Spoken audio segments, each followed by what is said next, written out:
O Evangelho segundo o Espiritismo. Lido e escrito. Capítulo 10. Bem-aventurados os que são misericordiosos. Perdoai, para que Deus vos perdoe. Reconciliação com os adversários. O sacrifício mais agradável a Deus. O argueiro e a trave no olho. Não julgueis, para não serdes julgados. Atire a primeira pedra aquele que estiver sem pecado. Instruções dos Espíritos, perdão das ofensas. A indulgência. É permitido repreender os outros, notar as imperfeições de outrem, divulgar o mal de outrem. Perdoai, para que Deus vos perdoe. Bem-aventurados os que são misericordiosos, porque obterão misericórdia. Mateus 5. 7. 2. Se perdoardes aos homens as faltas que cometerem contra vós, também vosso Pai Celestial vos perdoará os pecados, mas, se não perdoardes aos homens quando vos tenham ofendido, vosso Pai Celestial também não vos perdoará os pecados. Mateus 6, 14 e 15. 3. Se contra vós pecou vosso irmão, ide fazer-lhe sentir a falta em particular, a sós com ele, se vos atender, tereis ganho o vosso irmão. Então, aproximando-se dele, disse-lhe Pedro: Senhor, quantas vezes perdoarei a meu irmão, quando houver pecado contra mim? Até 7 vezes? Respondeu-lhe Jesus: E não vos digo que perdoeis até 7 vezes, mas até 70 vezes 7 vezes. Mateus 18, 15, 21 e 22. 4. A misericórdia é o complemento da brandura, porquanto aquele que não for misericordioso não poderá ser brando e pacífico. Ela consiste no esquecimento e no perdão das ofensas. O ódio e o rancor denotam alma sem elevação, nem grandeza. O esquecimento das ofensas é próprio da alma elevada, que paira acima dos golpes que lhe possam desferir. Uma é sempre ansiosa, de sombria suscetibilidade e cheia de fé, a outra é calma, toda mansidão e caridade. Ai daquele que diz: E nunca perdoarei. Esse, se não for condenado pelos homens, sê-lo-á por Deus. Com que direito reclamaria ele o perdão de suas próprias faltas, se não perdoa as dos outros? Jesus nos ensina que a misericórdia não deve ter limites, quando diz que cada um perdoe ao seu irmão, não 7 vezes, mas 70 vezes 7 vezes. Há, porém, duas maneiras bem diferentes de perdoar: uma, grande, nobre, verdadeiramente generosa, sem pensamento oculto, que evita, com delicadeza, ferir o amor próprio e a suscetibilidade do adversário, ainda quando este último nenhuma justificativa possa ter. A segunda é em que o ofendido, ou aquele que tal se julga, impõe ao outro condições humilhantes e lhe faz sentir o peso de um perdão que irrita, em vez de acalmar, se estende a mão ao ofensor, não o faz com benevolência, mas com ostentação, a fim de poder dizer a toda a gente: Vede como sou generoso. Nessas circunstâncias, é impossível uma reconciliação sincera de parte a parte. Não há aí generosidade, há apenas uma forma de satisfazer ao orgulho. Em toda contenda, aquele que se mostra mais conciliador, que demonstra mais desinteresse, caridade e verdadeira grandeza da alma granjeará sempre a simpatia das pessoas imparciais. Reconciliação com os adversários. 5. Reconciliai-vos o mais depressa possível com o vosso adversário, enquanto estáis com ele a caminho, para que ele não vos entregue ao juiz, o juiz não vos entregue ao ministro da justiça e não sejais metido em prisão. Digo-vos, em verdade, que daí não saireis, enquanto não houverdes pago o último ceitil. Mateus 5, 25 e 26. 6. Na prática do perdão, como, em geral, na do bem, não há somente um efeito moral, vá também um efeito material. A morte, como sabemos, não nos livra dos nossos inimigos, os espíritos vingativos perseguem, muitas vezes, com seu ódio, no além-túmulo, aqueles contra os quais guardam rancor ou donde decorre a falsidade do provérbio que diz: Morto o animal, morto o veneno, quando aplicado ao homem. O espírito mau espera que o outro, a quem ele quer mal, esteja preso ao seu corpo e, assim, menos livre, para mais facilmente o atormentar, ferir nos seus interesses, ou nas suas mais caras afeições. Nesse fato reside a causa da maioria dos casos de obsessão, sobretudo dos que apresentam certa gravidade, quais os de subjugação e possessão. O obsidiado e o possesso são, pois, quase sempre vítimas de uma vingança, cujo motivo se encontra em existência anterior, e a qual o que a sofre deu lugar pelo seu proceder. Deus o permite, para os punir do mal que a seu turno praticaram, ou, se tal não ocorreu, por haverem faltado com a indulgência e a caridade, não perdoando. Importa, conseguintemente, do ponto de vista da tranquilidade futura, que cada um repare, quanto antes, os agravos que haja causado ao seu próximo, que perdoe aos seus inimigos, a fim de que, antes que a morte lhe chegue, esteja apagado qualquer motivo de dissensão, toda causa fundada de ulterior animosidade. Por essa forma, de um inimigo encarniçado neste mundo se pode fazer um amigo no outro, pelo menos, o que assim procede põe de seu lado o bom direito e Deus não consente que aquele que perdoou sofra qualquer vingança. Quando Jesus recomenda que nos reconciliemos o mais cedo possível com o nosso adversário, não é somente objetivando apaziguar as discórdias no curso da nossa atual existência, principalmente, para que elas se não perpetuem nas existências futuras. Não saireis de lá, da prisão, enquanto não houverdes pago até o último centavo, isto é, enquanto não houverdes satisfeito completamente a justiça de Deus. O sacrifício mais agradável a Deus. 7. Se, portanto, quando fordes depor vossa oferenda no altar, vos lembrardes de que o vosso irmão tem qualquer coisa contra vós, deixai a vossa dádiva junto ao altar e ide, antes, reconciliar-vos com o vosso irmão, ou depois, então, voltai a oferecê-la. Mateus 5, 23 e 24. 8. Quando diz, vide reconciliar-vos com o vosso irmão, antes de depordes a vossa oferenda no altar, Jesus ensina que o sacrifício mais agradável ao Senhor é o que o homem faça do seu próprio ressentimento, que, antes de se apresentar para ser por ele perdoado, precisa o homem haver perdoado e reparado o agravo que tenha feito a algum de seus irmãos. Só então a sua oferenda será bem aceita, porque virá de um coração expungido de todo e qualquer pensamento mau. Ele materializou o preceito, porque os judeus ofereciam sacrifícios materiais, cumpria-lhe conformar suas palavras aos usos ainda em voga. O cristão não oferece dons materiais, pois que espiritualizou o sacrifício. Com isso, porém, o preceito ainda mais força ganha. Ele oferece sua alma a Deus e essa alma tem de ser purificada. Entrando no templo do Senhor, deve ele deixar fora todo o sentimento de ódio e de animosidade, todo o mau pensamento contra seu irmão. Só então os anjos levarão sua prece aos pés do Eterno. Eis aí o que ensina Jesus por estas palavras, e deixai a vossa oferenda junto do altar e ide primeiro reconciliar-vos com o vosso irmão, se quiserdes ser agradável ao Senhor. O argueiro e a trave no olho. 9. Como é que vedes um argueiro no olho do vosso irmão, quando não vedes uma trave no vosso olho? Ou, como é que dizeis ao vosso irmão, deixa-me tirar um argueiro do teu olho, vós que tendes no vosso uma trave? Hipócritas, tirai primeiro a trave do vosso olho e depois, então, vede como podereis tirar o argueiro do olho do vosso irmão. Mateus 7, 3 a 5. 10. Uma das insensatezes da humanidade consiste em vermos o mal de outrem, antes de vermos o mal que está em nós. Para julgar-se a si mesmo, fora preciso que o homem pudesse ver seu interior num espelho, pudesse, de certo modo, transportar-se para fora de si próprio, considerar-se como outra pessoa e perguntar: que pensaria eu se visse alguém fazer o que faço? Incontestavelmente, é o orgulho que induz o homem a dissimular, para si mesmo, os seus defeitos, tanto morais quanto físicos. Semelhante insensatez é essencialmente contrária à caridade, porquanto a verdadeira caridade é modesta, simples e indulgente. Caridade orgulhosa é um contrassenso, visto que esses dois sentimentos se neutralizam um ao outro. Com efeito, como poderá um homem, bastante presunçoso para acreditar na importância da sua personalidade e na supremacia das suas qualidades, possuir ao mesmo tempo abnegação bastante para fazer ressaltar em outrem o bem que o eclipsaria, em vez do mal que o exalçaria? Por isso mesmo, porque é o pai de muitos vícios, o orgulho é também a negação de muitas virtudes. Ele se encontra na base como móvel de quase todas as ações humanas. Essa a razão por que Jesus se empenhou tanto em combatê-lo, como principal obstáculo ao progresso. Não julgueis, para não serdes julgados.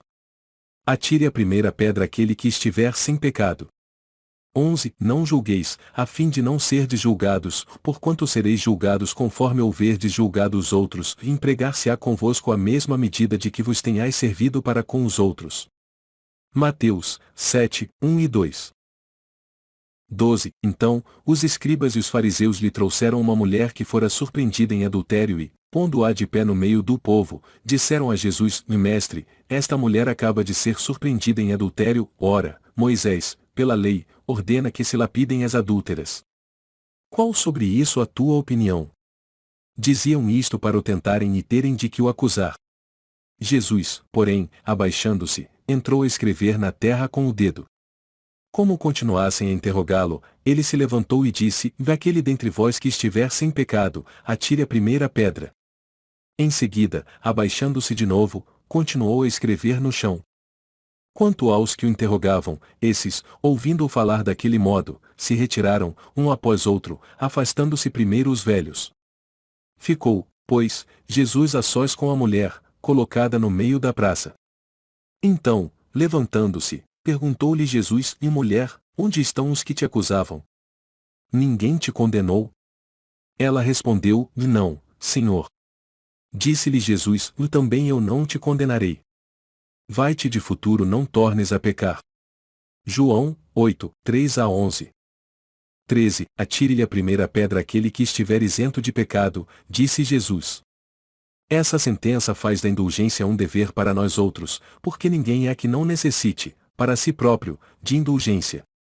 Ela nos ensina que não devemos julgar com mais severidade os outros, do que nos julgamos a nós mesmos, nem condenar em outrem aquilo de que nos absolvemos. Antes de profligarmos a alguém uma falta, vejamos se a mesma censura não nos pode ser feita. O reproche lançado à conduta de outrem pode obedecer a dois móveis: reprimir o mal, ou desacreditar a pessoa cujos atos se criticam. Não tem escusa nunca este último propósito, porquanto, no caso, então, só há maledicência e maldade. O primeiro pode ser louvável e constitui mesmo, em certas ocasiões, um dever, porque um bem deverá daí resultar, e porque, a não ser assim, jamais, na sociedade, se reprimiria o mal. Não cumpre, aliás, ao homem auxiliar o progresso do seu semelhante? Importa, pois, não se tome em sentido absoluto este princípio, e não julgueis senão quiserdes ser julgado, porquanto a letra mata e o espírito vivifica. Não é possível que Jesus haja proibido se profligue o mal, uma vez que ele próprio nos deu o exemplo, tendo-o feito, até, em termos enérgicos. O que quis significar é que a autoridade para censurar está na razão direta da autoridade moral daquele que censura. Tornar-se alguém culpado daquilo que condena em outrem é abdicar dessa autoridade, é privar-se do direito de repressão. A consciência íntima, ademais, nega respeito e submissão voluntária àquele que, investido de um poder qualquer, viola as leis e os princípios de cuja aplicação lhe cabe o encargo.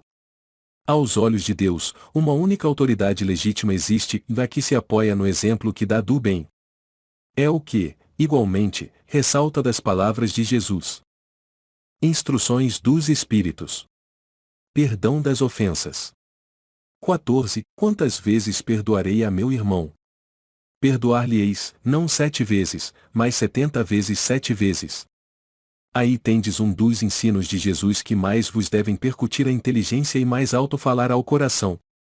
Confrontai essas palavras de misericórdia com a oração tão simples, tão resumida e tão grande em suas aspirações, que ensinou a seus discípulos, e o mesmo pensamento se vos deparará sempre. Ele, o justo por excelência, responde a Pedro: perdoarás, mais ilimitadamente, perdoarás cada ofensa tantas vezes quantas ela te for feita, e ensinarás a teus irmãos esse esquecimento de si mesmo, que torna uma criatura invulnerável ao ataque. Aos maus procedimentos e às injúrias, serás brando e humilde de coração, sem medir a tua mansuetude, ou farás, enfim, o que desejas que o Pai Celestial por ti faça. Não está ele a te perdoar frequentemente? Conta porventura as vezes que o seu perdão desce a te apagar as faltas? Prestai, pois, ouvidos a essa resposta de Jesus, como Pedro, aplicai-a a vós mesmos.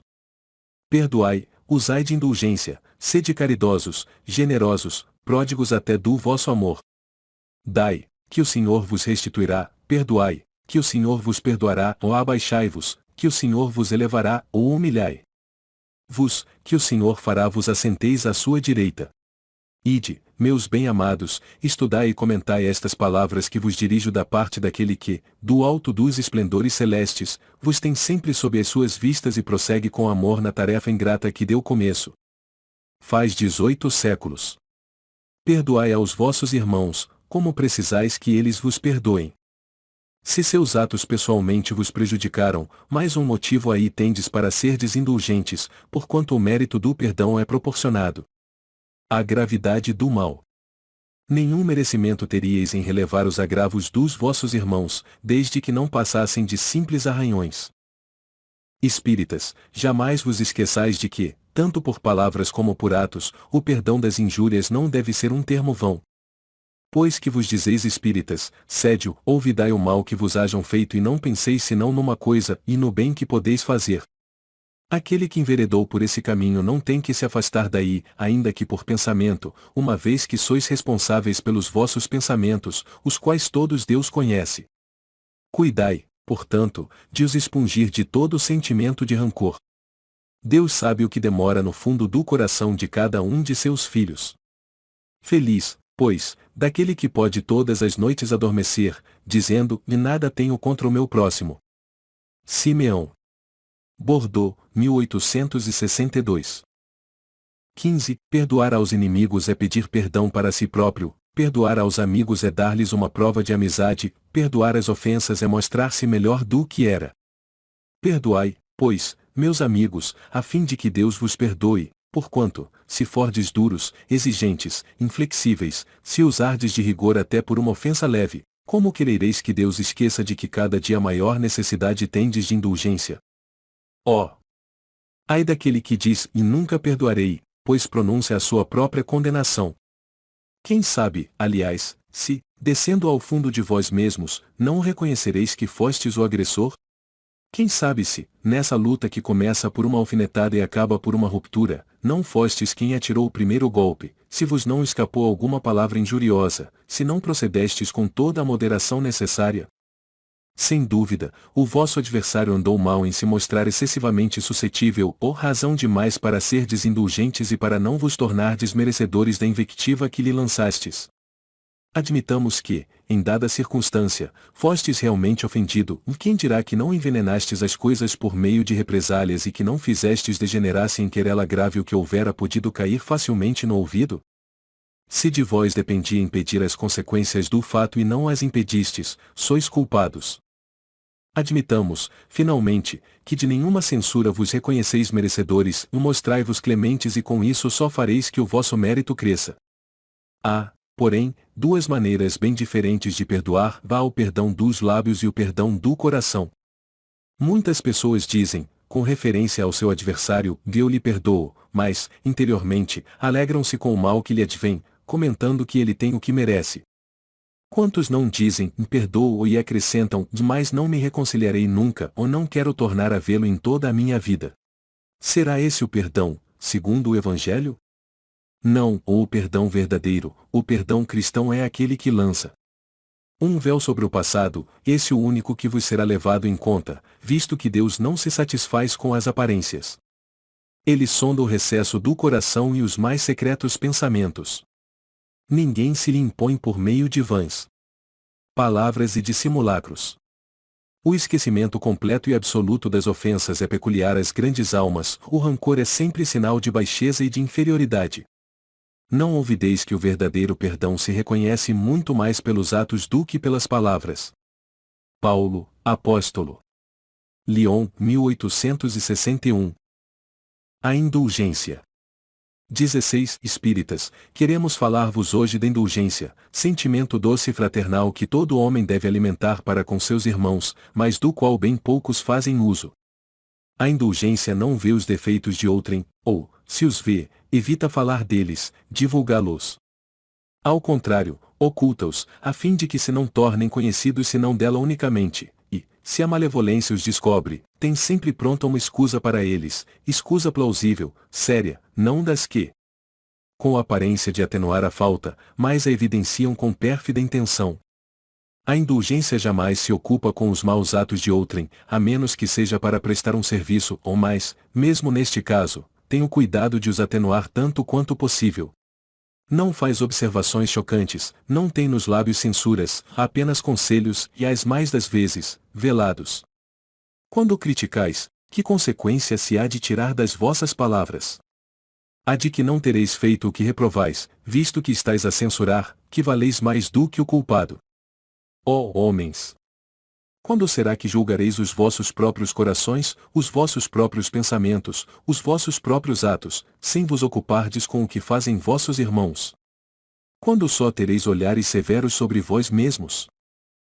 Sede, pois, severos para convosco, indulgentes para com os outros. Lembrai-vos daquele que julga em última instância, que vê os pensamentos íntimos de cada coração e que, por conseguinte, desculpa muitas vezes as faltas que censurais, ou condena o que relevais, porque conhece o móvel de todos os atos. Lembrai-vos de que vós, que clamais em altas vozes, anátema, tereis, quiçá, cometido faltas mais graves. Sede indulgentes, meus amigos, porquanto a indulgência atrai, acalma, ergue, ao passo que o rigor desanima, afasta e irrita. José, Espírito Protetor. Bordeaux, 1863. 17. Sede indulgentes com as faltas alheias, quaisquer que elas sejam, ou não julgueis com severidade senão as vossas próprias ações, e o Senhor usará de indulgência para convosco, como de indulgência houverdes usado para com os outros. Sustentai os fortes, e animai-os à perseverança. Fortalecei os fracos, mostrando-lhes a bondade de Deus, que leva em conta o menor arrependimento, ou mostrai a todos o anjo da penitência estendendo suas brancas asas sobre as faltas dos humanos e velando-as assim aos olhares daquele que não pode tolerar o que é impuro. Compreendei todos a misericórdia infinita de vosso Pai e não esqueçais nunca de lhe dizer, pelos pensamentos, mas, sobretudo, pelos atos. Perdoai as nossas ofensas, como perdoamos aos que nos hão ofendido. Compreendei bem o valor destas sublimes palavras, nas quais não somente a letra é admirável, mas principalmente o ensino que ela veste. Que é o que pedis ao Senhor, quando implorais para vós o seu perdão?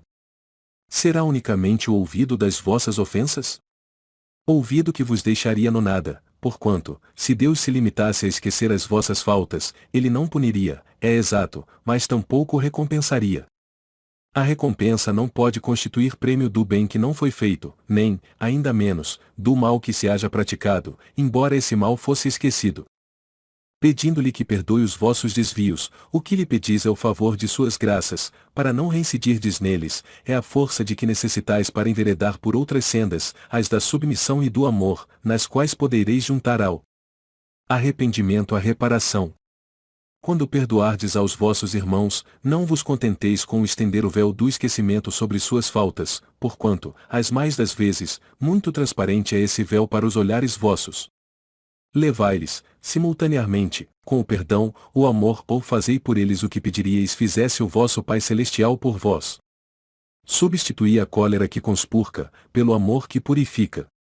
Pregai, exemplificando, essa caridade ativa, infatigável, que Jesus vos ensinou, pregai-a, como ele o fez durante todo o tempo em que esteve na terra, visível aos olhos corporais e como ainda a prega incessantemente, desde que se tornou visível tão somente aos olhos do Espírito.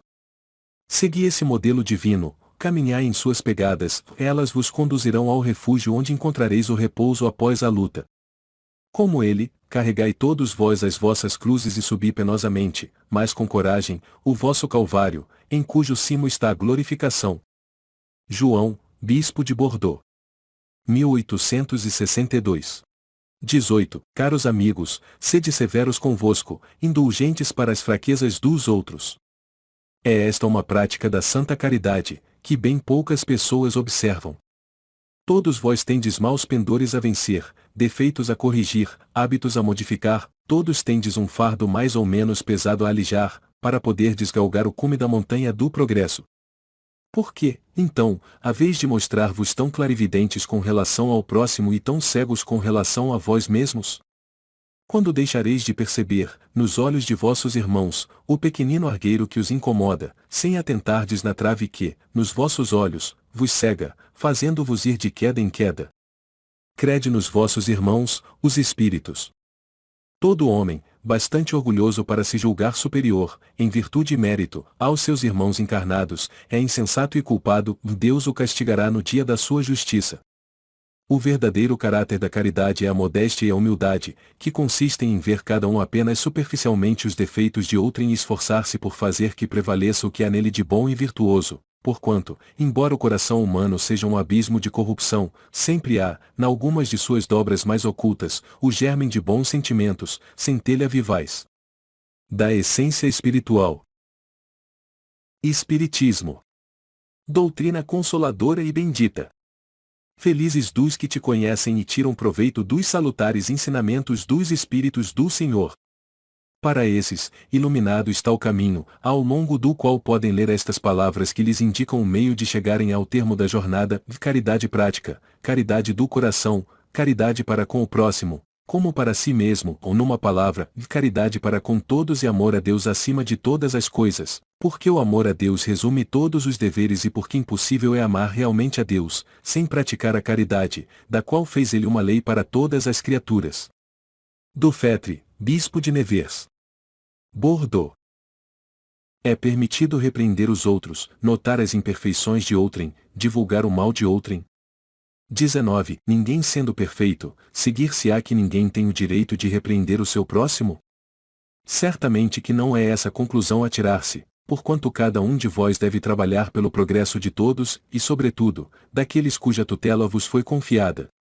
Por isso mesmo, deveis fazê-lo com moderação, para um fim útil, e não, como as mais das vezes, pelo prazer de denegrir. Neste último caso, a repreensão é uma maldade, no primeiro, é um dever que a caridade manda seja cumprido com todo o cuidado possível. Ademais, a censura que alguém faça a outrem deve ao mesmo tempo dirigi-la a si próprio, procurando saber se não a terá merecido. São Luís. Paris, 1860. 20. Será repreensível notarem-se as imperfeições dos outros, quando daí nenhum proveito possa resultar para eles, uma vez que não sejam divulgadas. Tudo depende da intenção. De certo, a ninguém é defeso ver o mal, quando ele existe. Fora mesmo inconveniente ver em toda a parte só o bem. Semelhante ilusão prejudicaria o progresso. O erro está no fazer-se que a observação redunde em detrimento do próximo, desacreditando-o, sem necessidade, na opinião geral. Igualmente repreensível seria fazê-lo alguém apenas para dar expansão a um sentimento de malevolência e a satisfação de apanhar os outros em falta.